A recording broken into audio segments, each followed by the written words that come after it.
चलिए मेरे प्यारे बच्चों, घूमे अपन कौन सी गलियां? बताओ। Joint and by product, again ये है क्या? क्या बात है यार, ये तो बड़े समझदारी का जवाब दिया। जॉइंट एंड बाय प्रोडक्ट, ये कौन सी इंडस्ट्री में लगेगी? अच्छा, तो लिख लूं। कौन सी इंडस्ट्री?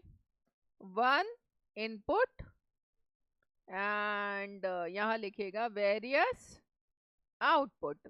सबसे बढ़िया एग्जाम्पल आपका मिल्क इंडस्ट्री। एक दूध, और दूध से देखो क्या क्या बनता है। पनीर, घी, चीज, और एक मैं ले रही हूँ बटर मिल्क। आजकल तो बटर मिल्क भी तुम खरीद के पी रहे हो।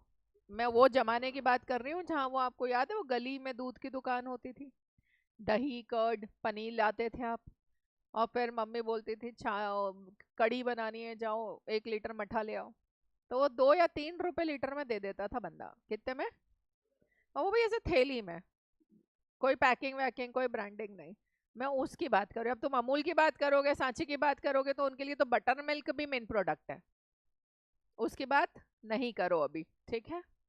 तो यहाँ पर अब लिखिए आप कि ये तीनों जो हैं ये थोड़ा सा बड़े महंगे वैल्यू का है। तो इंटेंशनली प्रोड्यूस लिखिए यहाँ, इंटेंशनली प्रोड्यूस्ड। और बटर मिल्क के नीचे लिखिए अनइंटेंशनली प्रोड्यूस। इच्छा नहीं थी, बट अब बन गया तो बन गया, अब क्या करें, ऐसी बात है।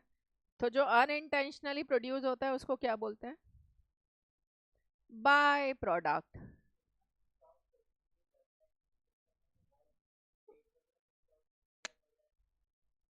सिर्फ स्टॉक सर्टिफिकेट।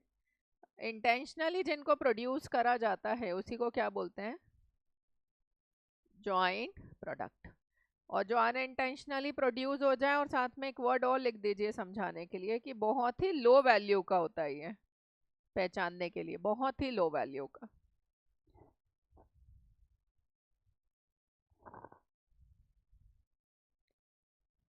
पूरा चैप्टर आने वाले 1 मिनट में खत्म होने वाला है, बधाई हो आप सबको। हाँ बिल्कुल आया होगा, ले लो। कितने मिनट में?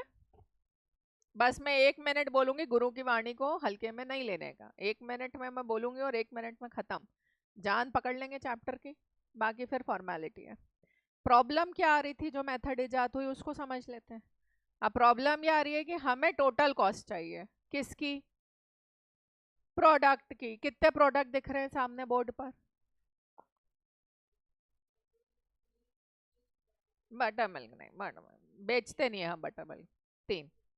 अब मेरे को इनकी इंडिविजुअली टोटल कॉस्ट चाहिए, ताकि मैं प्रॉफिट जोड़ के उनका एक सेल प्राइस तय कर पाऊँ। अब प्रॉब्लम ये आ रही है, बड़ी भारी प्रॉब्लम आ रही है, तुम समझ नहीं रहे हो कितनी प्रॉब्लम आ रही है। देखो मैं समझाती हूँ, एक बार मैं समझाऊंगी, एक बार में समझ जाना। अब ये वन इनपुट जो आपने डाला ना, मिल्क, ये डाला 1 लाख रुपए का। अब इसमें ये सब निकल गए। अब मेरे को तो सूद समझ पड़ नहीं रही है कि मैं ये 1 लाख को इसमें इसमें इसमें कैसे बांटूं। क्योंकि एक बात देखो, ऐसा तो है नहीं कि कोई ऐसी जादूगर मशीन है कि मिल्क डाला और इधर पनीर ही निकल गया। वहां भी सीरीज ऑफ प्रोसेस होगी। तो यहाँ पर जो, यहाँ 1 लाख से ये पनीर वाली प्रोसेस में गया, दूध का जो भी जाता है पनीर के लिए। फिर यहाँ जो पोस्ट सेपरेशन, पोस्ट सेपरेशन मतलब जहाँ पर पनीर घी चीज अलग हो चुके थे, पोस्ट सेपरेशन कॉस्ट है मेरे पास, उसका टेंशन नहीं है कि पनीर में 20,000 रुपये और लगे, घी बनाने में 30,000 और लगे, चीज बनाने में 25,000, और बटर मिल्क को तो मैं कुछ करती नहीं हूँ तो उसमें कुछ भी नहीं लगा। बट जो बटर मिल्क है वो, ये 1 लाख दूध का जो बटर मिल्क निकला, वो 50 किलो निकला, जिसको मैंने 10 रुपए पे सेल करा। तो मेरे कितने रुपए आ गए? रिकवरी बोलते हैं इसको। क्या बोलते हैं? रिकवरी। तो सबसे पहले इसका ट्रीटमेंट समझा रही हूँ, एक बार में समझ जाना। एक बार में, कि इसका एक ही ट्रीटमेंट होता है पूरे चैप्टर में, कि ये जो जॉइंट कॉस्ट खर्च हुई है ना, उसमें से माइनस कर दो आप। तो 1 लाख में से 500 रुपए गए तो कितने बचे? 99,500। अब कहानी पूरी पिक्चर की किस पे घूम गई? 99,500, क्योंकि रिकवरी का बेनिफिट देना पड़ता है कस्टमर को। ये हो गई बाई प्रोडक्ट की अकाउंटिंग भी सीख ली तुम लोगों ने कॉस्टिंग के साथ। बाई प्रोडक्ट की हमेशा यही अकाउंटिंग होती है कि हम उसको, क्योंकि बाई प्रोडक्ट था, अनइंटेंशनल था, लो वैल्यू का था, स्क्रैप जितना भी या सेल करके उसको रियलाइज करो और जॉइंट कॉस्ट में रिकवरी मान लो। क्यों? क्योंकि उससे हमें प्रॉफिट कमाना उद्देश्य नहीं था। अब बात करते हैं 99,500 की, 99,000। प्रॉब्लम समझी कितनी घोर समस्या है कि एक कंटेनर में दूध डाला 1 लाख रुपए का। ठीक, अब उससे ये 3 चीजें दिख तो रही है प्रोसेस होती हुई। अब ये समझ नहीं आ रहा कि how to allocate this joint cost in joint products. मैं लिखती हूँ प्रश्न, तो मैं लिखने से ज्यादा पल्ले पड़ेगा। अभी ये सब डायग्राम अपनी जगह है। अब जो मैं लिख रही हूँ कि प्रॉब्लम लिख रही हूँ मैं, प्रॉब्लम क्या है बताओ चलो इंग्लिश में, what is the problem? How to allocate क्या? इन,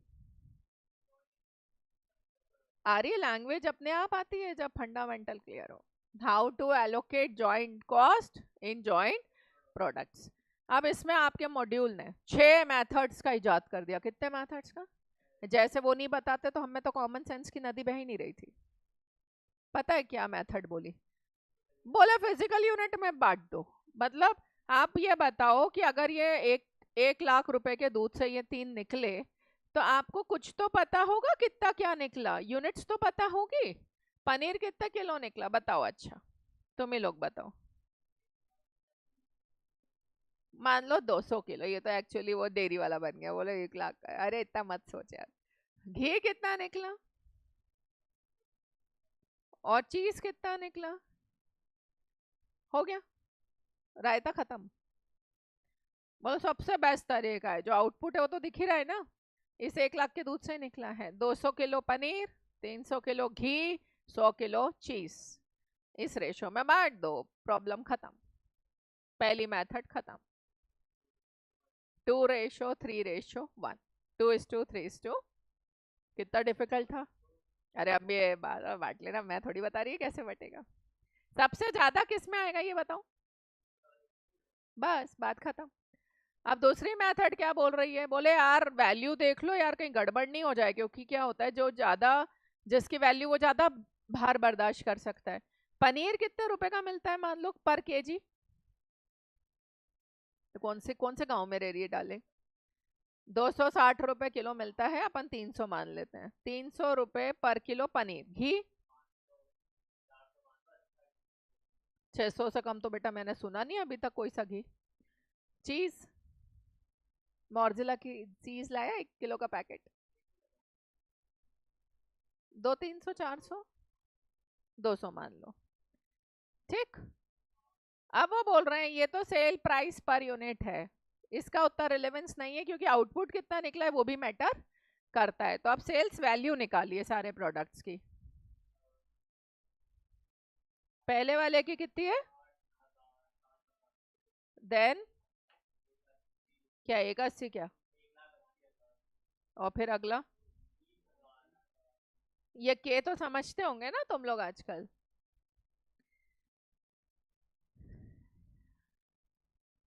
ये प्रिंट इतना खराब क्यों निकला है? वो ठीक है, वो अवधेश भैया कैसे आ जाएंगे, तुम आदित्य सर को इंटीमेट कर दो। ये रेशो टू, ये कैसे जा रहा है? 20 से जा रहा है ना, 60:180:20। तो 1:9:3 इस रेशो में बांट के अपन जॉइंट कॉस्ट को खत्म कर सकते हैं। ये कौन सी मेथड है? Sales value at split of point, split of point जहां से बंटवारा हो रहा है। और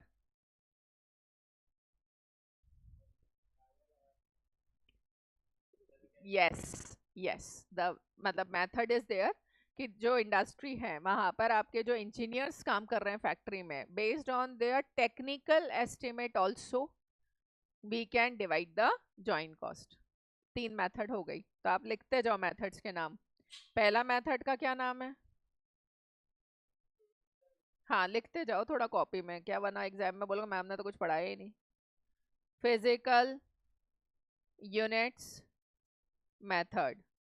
दूसरे का नाम सेल्स वैल्यू, बेटा एनआरवी अलग चीज है। Sales value at split of point. और तीसरा टेक्निकल एस्टीमेट। अभी क्या है, contribution margin method, NRV method सब बची है, उसको मैं पहले इनके एग्जांपल्स आप करोगे फिर कराऊंगी ताकि आपके दिमाग में सेट हो चीजें। मेथड लिख लिया, ये डायग्राम जरूर बना लीजिएगा, ये आपको पूरा रिकॉल कर देगा टॉपिक को। बना लीजिए diagram. I am giving you 5 minutes.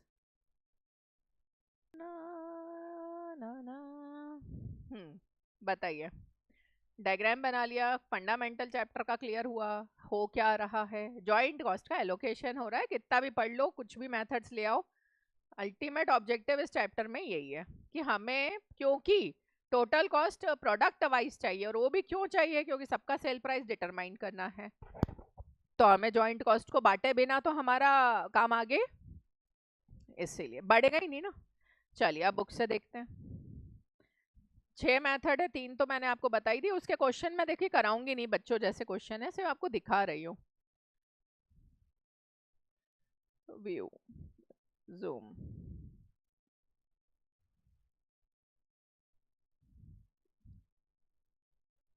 क्या आप देख सकते हैं चैप्टर ओवरव्यू में क्या लिखा है?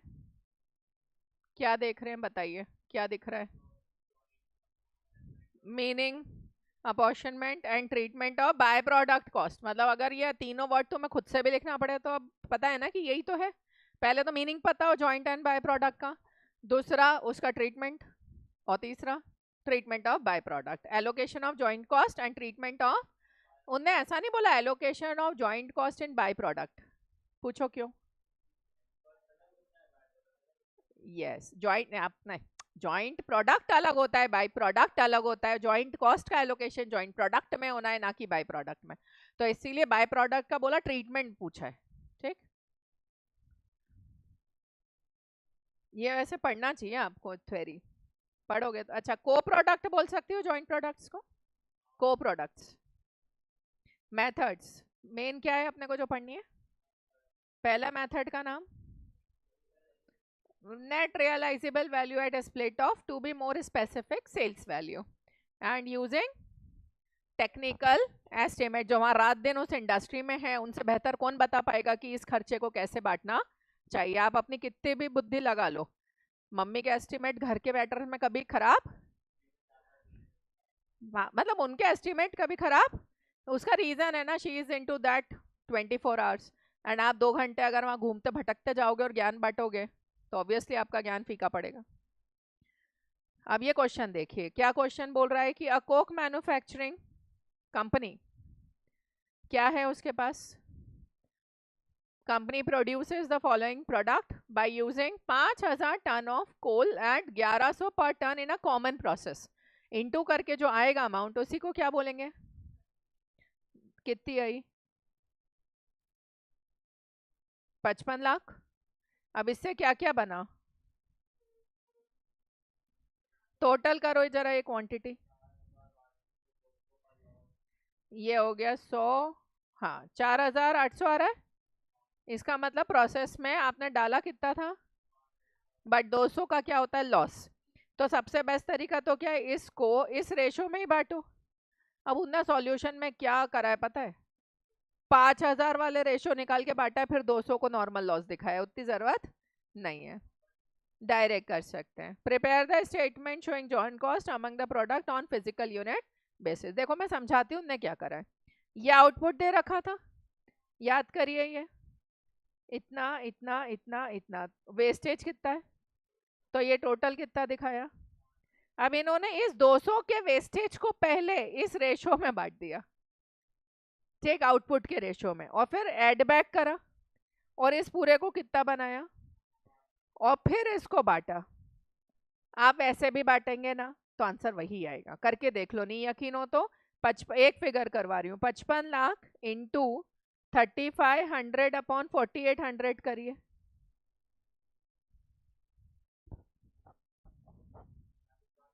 यही आया ना। अब उनने क्या करा, वो नाक को ऐसे ना पकड़ते हुए पूरी ऐसे पकड़ी। अब उनने जो करा वो करा 55 लाख इंटू इसमें ये ऐड करा तो ये हो गया ये, और डिवाइड में क्या लिया, इसको भी सॉल्व करेंगे तो वही होगा। समझ आया? आगे बढ़े। ये इन्हें प्रेजेंटेशन देखिए कैसा दिया है। आप थोड़ा कॉस्टिंग का पेपर में टेबल बनाने का आदत रखिए, एग्जामिनर लाइक्स दैट टेबल। तो अब जैसे अपने को बांटना था और 4 चीजें हैं तो वो 4 कॉलम तो बन ही गए ना, और फिर जॉइंट कॉस्ट का अपॉर्शनमेंट दिखा देने का जो इन्होंने नीचे दिखाया है। फिर दूसरी मेथड का नाम क्या है? ठीक है, following are deducted from sales value of joint product at final stage after processing. जैसे मान लो मैंने आपको सेल्स वैल्यू किसकी दी, पनीर की दी है, ठीक, और आपको ये बोला है कि पनीर, दूध से पनीर बनने में 20,000 का और खर्चा हुआ है, उसके बाद वो 3 लाख रुपए में बिका है। तो आपका सेल्स वैल्यू स्प्लिट ऑफ पे कितना मानेंगे, 280, क्योंकि ये तो क्लियर कट खर्चा है ना कि 20,000 पनीर में ही लगा है। दैट वे सोचने का क्वेश्चन करा रहे हैं, चिंता की बात नहीं है। ये देखो कितने प्रोडक्ट निकले हैं, क्या दिया है यहाँ, सेल्स वैल्यू कौन सी, आफ्टर फर्दर प्रोसेसिंग दे रखी है। तो लेस क्या करा सबसे पहले, तो if available, selling and distribution, post split of cost, मतलब ये जॉइंट कॉस्ट के बाद जो जो लगा है तो क्या आ जाएगा, एनआरवी एट स्प्लिट ऑफ। ये लिख लीजिए कॉपी में सब। पहले मेथड नंबर 2 लिखिए, एनआरवी, और उसके बाद ये टेबल में सिर्फ ये वाला, ये नहीं बनाना है, I am not telling you to draw the whole, सिर्फ ये वाला पार्ट। सेल्स वैल्यू कौन सी ली है ये,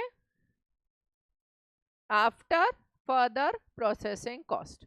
उसमें से 2 चीज तो क्लियर ही है, प्रॉफिट, सेलिंग एंड डिस्ट्रीब्यूशन के खर्चे, और पोस्ट एक्सपेंसेस। तो आपकी आ जाती है एनआरवी एट स्प्लिट ऑफ। एकदम लॉजिकली क्लियर है ना, कोई दिक्कत तो नहीं। फिर ये एग्जाम्पल करवाती हूँ मैं आपको।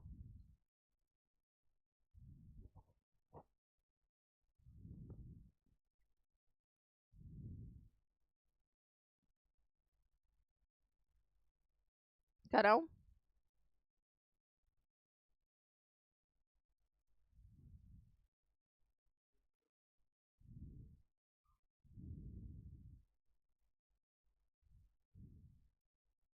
एक बार मन में पढ़ लो क्या हुआ है, कितना खर्चा हुआ है और क्या निकला है।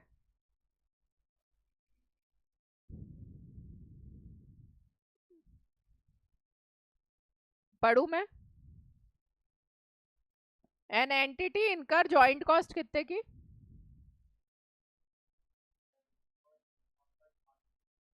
64,500 की जॉइंट कॉस्ट है।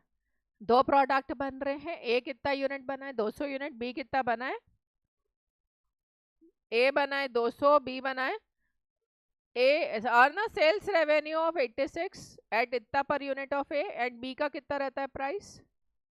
तो आप करके देख लो एक बार, यकीन नहीं हो तो 200 इंटू 170 और 200 इंटू 260, टोटल देखिएगा कितना आ रहा है।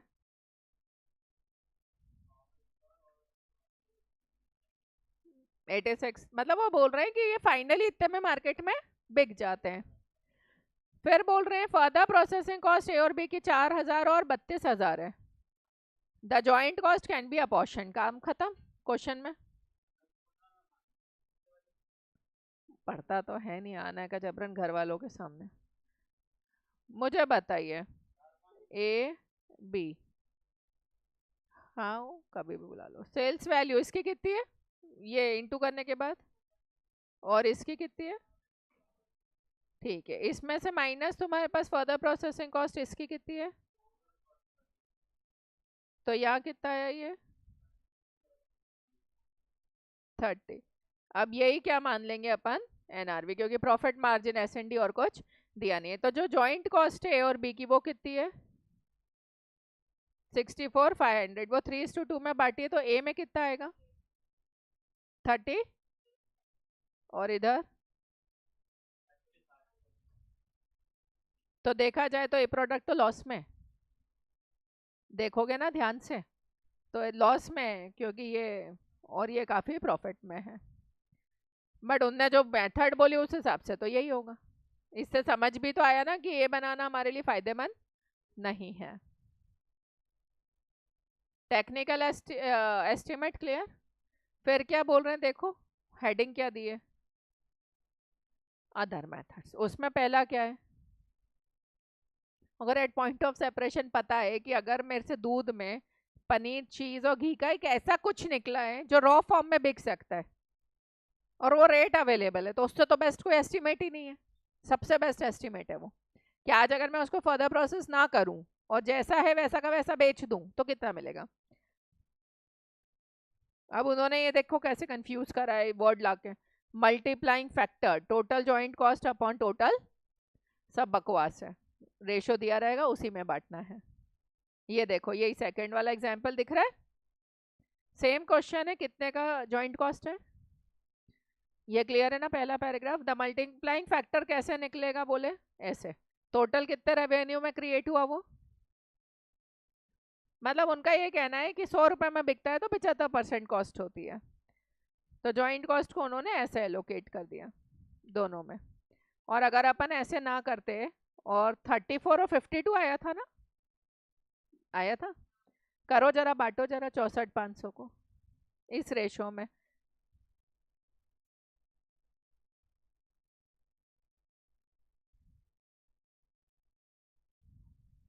यही आ रहा है ना। और इस क्वेश्चन में क्योंकि उन्होंने फर्दर एक्सपेंडिचर नहीं दिए थे, फर्दर एक्सपेंडिचर, वो एक बात बता रहे हैं कि 64,500 की चीज अल्टीमेटली 86,000 में बिक जाती है, तो अगर ये 100 है तो ये कितना परसेंट है, 75 रहता है। अब ये जो 86 है वो 86 इन दोनों को ही जोड़कर आया ना, तो अगर ये 100 के बराबर है तो इसकी कॉस्ट कितने के बराबर है, ध्यान से मेरा मैथ समझो। ये अगर 100 के बराबर है तो ये किसके बराबर है, 75% के बराबर है। तो इसका मतलब अगर ये सेल प्राइस है तो इसका 75% इसका क्या होना चाहिए, कॉस्ट। बिना दिमाग का पतेला, आया सारी का समझ में, जिसको वो क्या बोल रहे हैं, so called we can say just the ratio of cost to sale, easy. फिर क्या लिखा है, क्या वैल्यू दे दी यहाँ पर, वो तो हम टेबल पहले ही पढ़ चुके हैं कि market value after further process दिए तो प्रॉफिट मार्जिन हटाओ, फर्दर प्रोसेसिंग कॉस्ट हटाओ, और एसएनडी का कोई खर्चा किया है अलग से तो वो हटाओ। ये प्री सेपरेशन कॉस्ट मतलब joint cost, your answer should be pre separation. अभी बटा नहीं और उसके पहले खर्चा हो रहा है तो इसी को क्या बोलते हैं, किस रेशो में, इधर। ये क्या है, suppose an example if sale price आपकी इतनी इतनी दे रखी है तो जॉइंट कॉस्ट कैसे बांट सकते थे आप, 2:3 में बांटते। अगर 2:3 में तो आपका जॉइंट कॉस्ट कितना था, वो इतना इतना बटता। एवरेज यूनिट कॉस्ट मेथड, इसमें क्या करना है, जो नाम बोल रहे हैं एवरेज कर दो। जब सिमिलर प्रोडक्ट होते हैं ना, जैसे पनीर और चीज और मान लो वॉटेवर 8-10 आइटम दूध के, वो सभी सिमिलर आइटम है, 260, 280, 255 बिल्कुल सिमिलर है, तो उस केस में क्यों बहुत दिमाग लगाना, एवरेज ले लो और बांट दो खर्चा सब में। अब करना कैसे है ये देखो, up two point of separation जो आपने खर्चा किया उसको डिवाइड कैसे कर दो, नंबर ऑफ यूनिट्स। मतलब ये कहने को ये है कि आप एवरेज यूनिट कॉस्ट निकाल दो। फॉर एन एग्जाम्पल आपकी पनीर कितनी निकली थी, क्वांटिटी वाइज बताइए मुझे। हाँ अभी मैं बताती हूँ, मेरी जॉइंट कॉस्ट याद है 99,500 थी। अब मेरे को बताओ टोटल यूनिट्स कितने निकली आपके पास, 1 2 3, टोटल कितने यूनिट्स आई, और ऑन एन एवरेज सब सिमिलर प्राइस पे बिकता है, तो आप तो एक काम करिए ना, 99,500 डिवाइड बाय 600 करिए, 100, तो इसको बोलते हैं एवरेज कॉस्ट पर यूनिट। भाई 99,500 डाल के 600 यूनिट मिले ना, तो एक यूनिट कितने की पड़ी, तो अगर पनीर का वैल्यूएशन करना है, इंटू 200 कर दो। तो ये वाला आंसर और फिजिकल यूनिट में जो एलोकेट किया था वो बिल्कुल सेम है, बस बात को प्रेजेंट करने का तरीका अलग है। आंसर बिल्कुल सेम आएगा दोनों से। फिजिकल यूनिट मेथड में आपने इस रेशो में बांटा, और यहाँ क्या करा, बात के प्रेजेंट करने का तरीका अलग बदल दिया, एक यूनिट का प्राइस और फिर इंटू किया।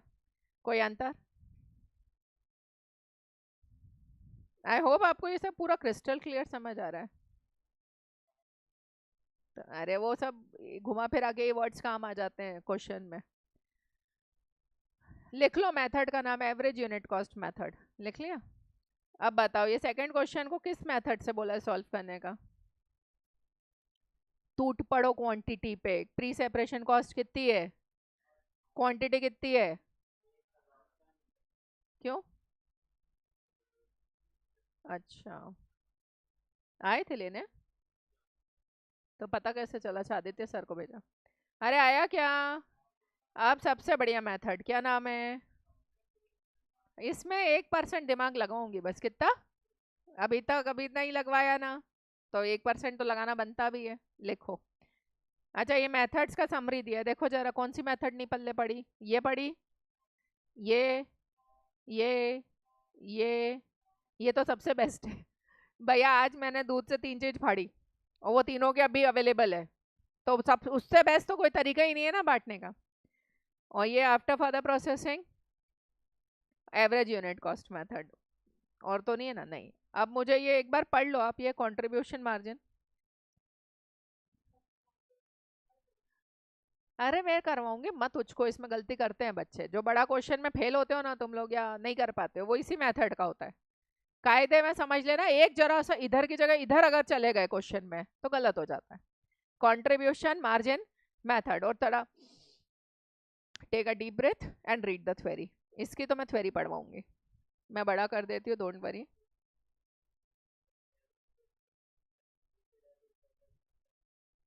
वही वेटेड एवरेज में क्या करोगे आप, एक बात बताओ, किसका वेट दोगे? तो वैल्यू को अगर वेट देना है तो वैल्यू इनटू करके जो सेल्स वैल्यू है उसको ले लेंगे। 200 किलो पनीर कितने रुपए में बिक रहा है? 300 ना, तो 60,000 जो निकला था, 180, और वो उन सब का टोटल डिनोमिनेटर में ले लो, मतलब इन शॉर्ट सेल्स वैल्यू ले लो अगर वेटेड एवरेज की बात है तो। एक बार ये पढ़ना जरा, कंट्रीब्यूशन वाला पूरा पैराग्राफ थोड़ा शांति से पढ़ना, बिना जल्दी करें, क्योंकि अब इस चैप्टर में बस यही मेन है जो बचा है। हाँ, चलो बताओ, पढ़ा? समझ आया? क्या बोलना क्या चाह रहा है ये पैराग्राफ? हाँ, कंट्रीब्यूशन वर्ड आया है मार्जिनल कॉस्टिंग वाले चैप्टर से। वो कहते हैं, एक होती है दिल्ली से कैलकुलेटर लाना, वो लाए आप 120 रुपए का, और यहाँ बेचते हो आप 150 रुपए में, तो एक यूनिट पे कितना बचता है? 30 रुपए। तो इसको वो शीट को ऐसे लिखते हैं, सेल 150, वेरिएबल कॉस्ट जो पर यूनिट लगती है, और ये है कंट्रीब्यूशन। ठीक, अब मैंने बोला 3,000 रुपए की मेरी क्या है बेटा, फिक्स्ड कॉस्ट कितने की टोटल में? 3,000। बता सकते हो मेरे को मिनिमम कितने कैलकुलेटर बेचना पड़ेंगे? 100। तो ये 100 यूनिट्स पे अपना शीट बन गया कि अगर 100 बेचा तो मेरा कंट्रीब्यूशन कितना हो जाएगा और प्रॉफिट कितना होगा। और इसी को कौन सा पॉइंट बोलते हैं अपन अपनी भाषा में? Break even point. घबराने की बात ही नहीं है। क्या बोलते हैं? अब पता है आपको, मेरे 105 कैलकुलेटर बिक गए भगवान की दया से। कितने? पता है, जो 5 कैलकुलेटर बिके ना आफ्टर बीपी, उस पर जो भी बचता है वो मेरा, क्योंकि फिक्स्ड कॉस्ट रिकवर हो गई है 100 कैलकुलेटर पर। तो ये जो 5 कैलकुलेटर एक्स्ट्रा, इसको बोलते हैं margin of safety. Margin of safety. तो 5 कैलकुलेटर पे 30 रुपए, बोले तो कितने?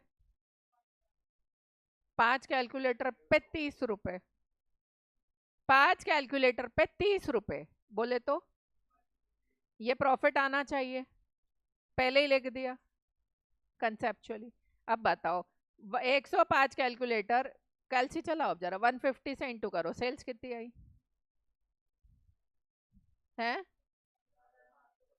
अच्छा, 105 कैलकुलेटर इंटू 120, ये कितना आया? अरे तो जादू की तरह फिगर निकल गया यार, अपने आप 150 आ गया।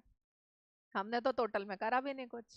इसको कहते हैं सीधे यहाँ देना, फील करना कि तुम कैलकुलेटर लाए हो, 30 रुपए बच रहे हैं, 30 रुपए बच रहे हैं और फिक्स कॉस्ट तो फिक्स है, 3,000 है, तो 100 पे बीपी आ गया, तो anything above it will give you profit, and profit will be equal to contribution only, क्योंकि कंट्रीब्यूशन जितना भी था बीपी पे रिकवर हो गया फिक्स कॉस्ट में। ठीक, अब आपने ये समझा पैराग्राफ। अब आप बोलोगे मैम आपने तो मार्जिनल कॉस्टिंग ही पढ़ा डाला पूरा,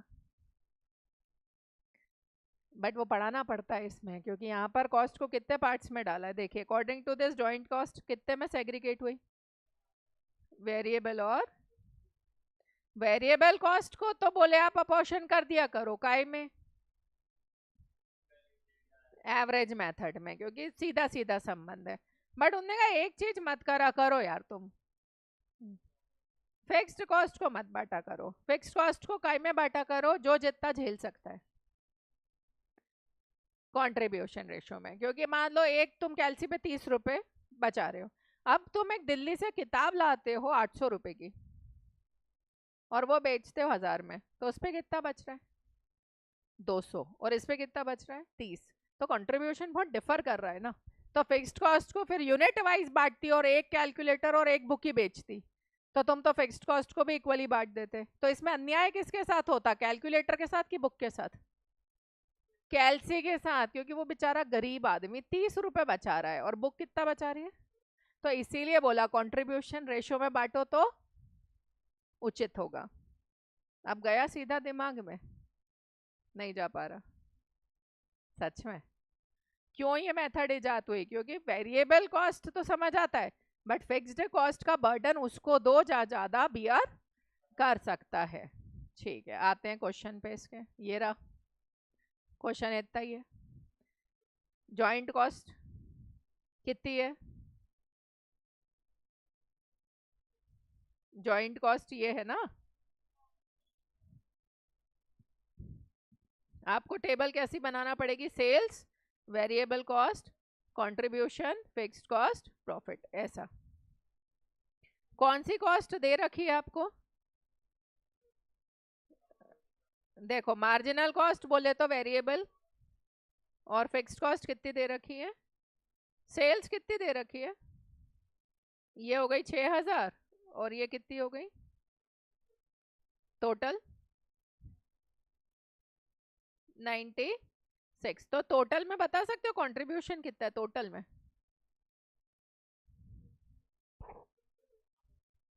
5200। और प्रॉफिट कितना है? अब मेरा ऑब्जेक्टिव क्या है जो मैंने इतना पढ़ा लिखा, कि ए और बी वाइज चला पाऊं इसको। क्या चीज कंफर्म है ए और बी की? अब मुझे बताइए, उनने क्या बोला? वेरिएबल कॉस्ट को बांटने से मना किया क्या? बांट दो। काय में बांटोगे? इसमें यूनिट्स, ये यूनिट्स में बांटोगे कि एवरेज कॉस्ट में बांटोगे कि सेल्स वैल्यू में बांटोगे? ऐसा तो क्वेश्चन ने कुछ बोला नहीं है कि सेल्स वैल्यू में बांटे। नहीं, सेल्स वैल्यू में भी तो बांट सकते हैं। वेटेड एवरेज वाली बात हो गई कि भाई 100 किलो ए बना 60 रुपए का, मतलब 6000, और ये 120 बना, बट ये सस्ते में बिकता है। तो आप इस वेरिएबल कॉस्ट को क्या मान सकते हैं कि जो सस्ती चीज है वहां 30 रुपए का जो बिक रहा है उसमें खर्चा भी तो कम लगा होगा, और जो 60 का बिक रहा है उसमें खर्चा ज्यादा लगा होगा। तो सेल वैल्यू में बांटना ज्यादा बेटर है कि 100 और 120 किलो में? मेरे हिसाब से तो सेल वैल्यू में बांटी है इसको।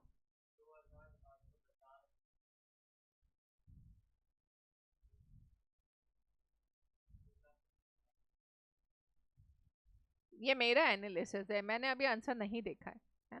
कंट्रीब्यूशन बताइए कितना आ रहा है फिर?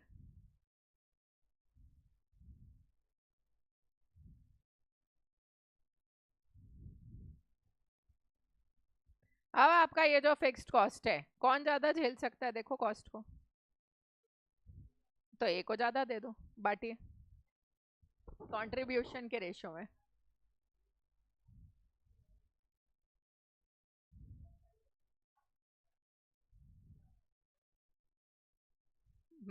कितना आएगा?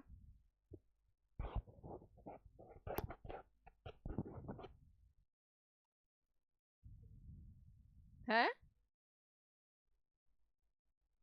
आपको समझ आ रहा है कैसे बांटना है? 3900 3250 अपॉन 5200 और इधर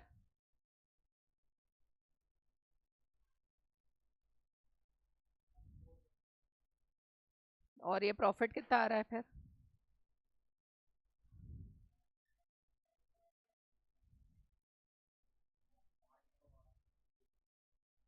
और इधर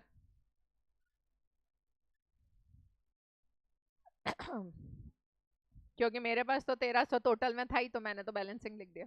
लेट्स सी, बुक वालों ने ऐसा नहीं किया होगा, हो सकता है।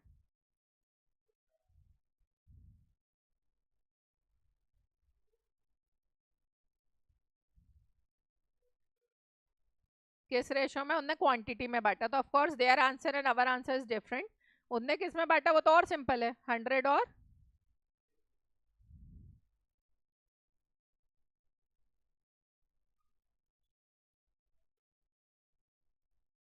उनने किस रेशो में बांटा है, इसीलिए आंसर अलग है, but you know the concept नहीं। और ये बांटने के बाद फिर उन्होंने क्वांटिटी में क्या बांटी, किसको? जॉइंट कॉस्ट, वेरिएबल कॉस्ट को। सेल्स में से तो क्या आ गया, और फिर जो फिक्स्ड कॉस्ट है उसका आगे का बांटा ही नहीं उन्होंने, जबकि बांटना चाहिए ना, बांटा ही नहीं है। मतलब आधी जॉइंट कॉस्ट बांटी, आधी नहीं बांटी, ये कौन सा बात हुआ? ये इधर बांटी है, इधर नहीं दिखाई ना। इस रेशो में उन्होंने ये 40:12, मतलब यही। अपना और उनमें क्यों अंतर है वो समझ आ रहा है? लॉजिकल कौन सा ज्यादा है? आगे बढ़े। फोर्थ क्वेश्चन बड़ा है थोड़ा, एक बार पढ़ लो, है बहुत आसान।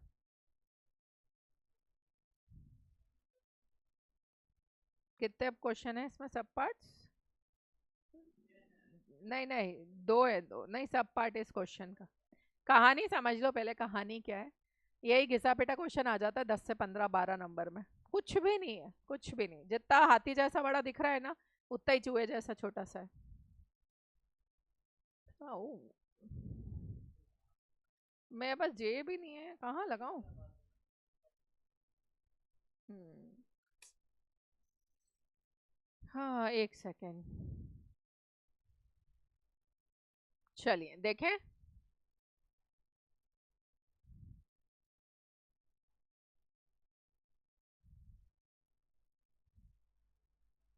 इनऑर्गेनिक केमिकल क्या कर रहा है वो?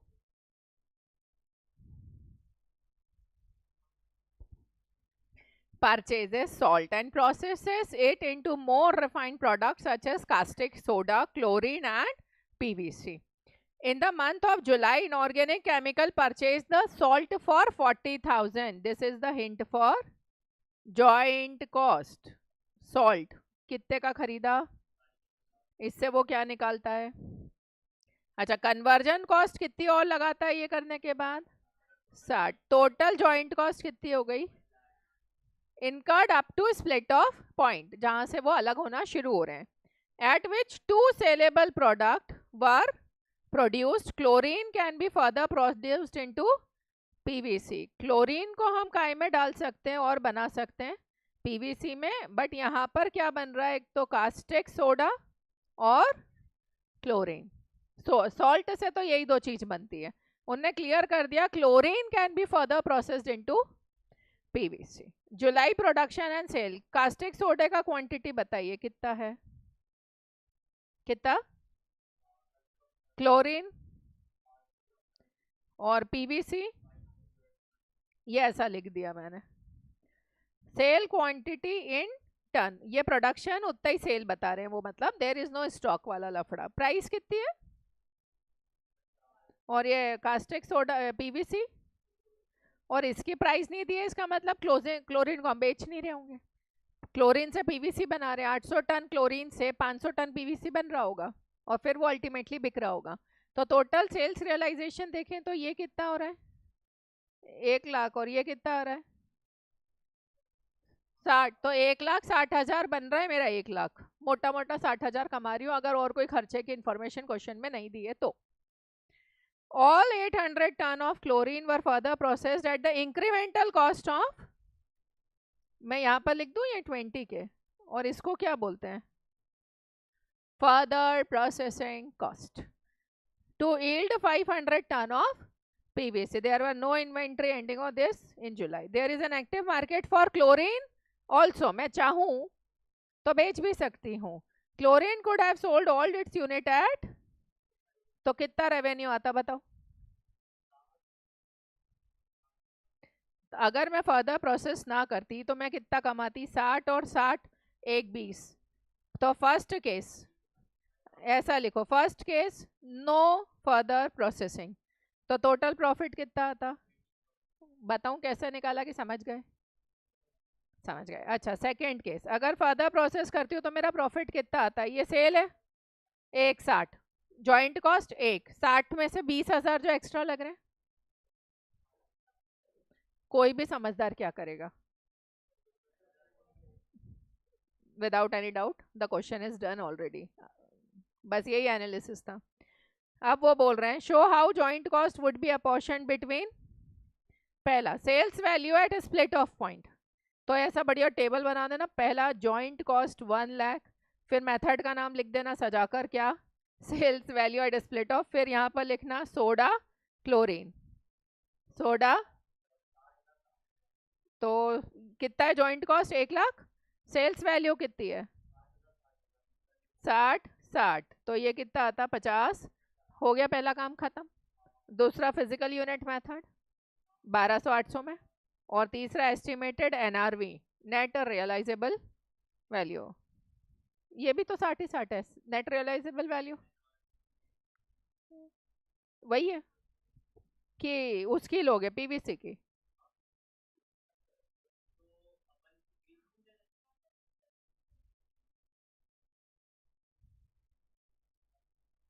सोडा एंड क्लोरीन में कैसे कैसे बांटोगे,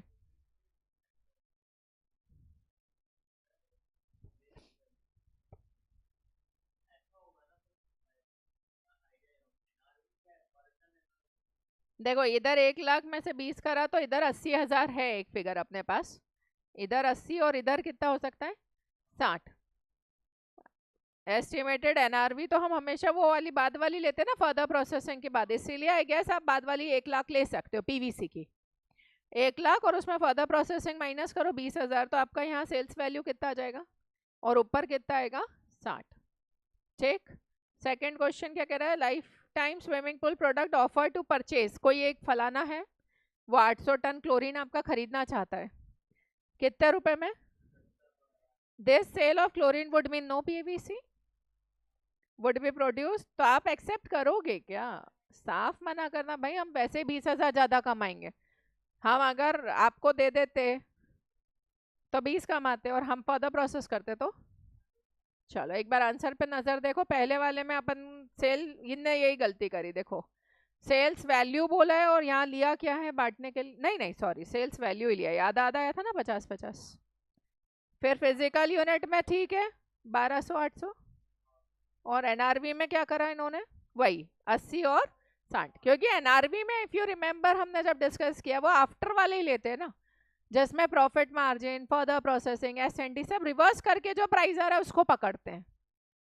और ये इंक्रीमेंटल का प्रेजेंटेशन अपना भी आ गया था कि 20,000 का नुकसान हो जाएगा अगर ऑफर अटेंड किया तो. खत्म चैप्टर पूरा विधि पूर्वक, तो बोलो सत्यनारायण महाराज की जय. चलो मिलते हैं नेक्स्ट क्लास में नेक्स्ट मेथड के साथ जो है ऑपरेटिंग कॉस्टिंग.